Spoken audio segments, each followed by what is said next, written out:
सिलीगुड़ी नगर निगम इलाके में West Bengal electricity grid modernisation project के अंतर्गत ओवरहेड लाइन तथा नेटवर्क को भूगर्भ केबल में बदलने की योजना की शुरुआत की गई।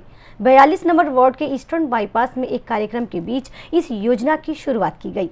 सिलीगुड़ी नगर निगम के मेयर गौतम देव ने पहले ही बताया था कि सिलीगुड़ी शहर को जाम मुक्त करने के लिए कई आधुनिक योजना बनाई गई है। इसके तहत ही ओवरहेड लाइन तथा नेटवर्क को भूगर्भ केबल में बदलने की योजना शुरू की गई है। यदि यह योजना सफल होती है तो सड़क के दोनों किनारे दिखने वाले अनगिनत तारों से छुटकारा मिल जाएगा। इस परियोजना के लिए 248 करोड़ रुपए खर्च किए जाएंगे। इस परियोजना के पहले चरण में सिलीगुड़ी के 19 वार्ड शामिल है।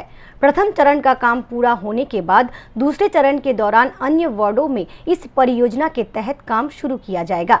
इस परियोजना का शुभारंभ दीप प्रज्वलित कर किया गया।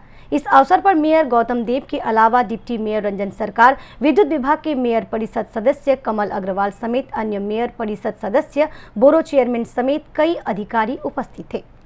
आज के हमारे 220 kilometre 19टा Warde underground easy cabling हमारे काजटा शुभ सूचना আমরা করলাম।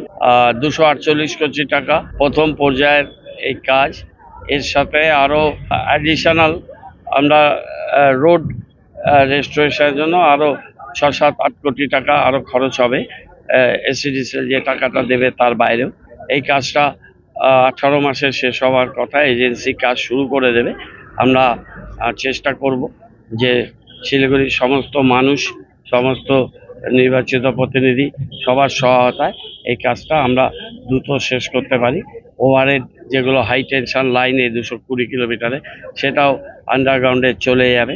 শহরটা দেখতেও ভালো হবে এবং টিউবলার পোল দিয়ে প্রায় 1000 খানেক পোল এবং এলইডি লাইট আমাদের প্রায় 4-4.5 কোটি টাকার সেই কাজটাও আমাদের সাথে সাথে এবং রাস্তা রিপেয়ারিং এর কাজ, রাস্তা রেস্টোরেশন মানে নতুন করেই রাস্তা সেই জায়গাগুলো বানাতে হবে।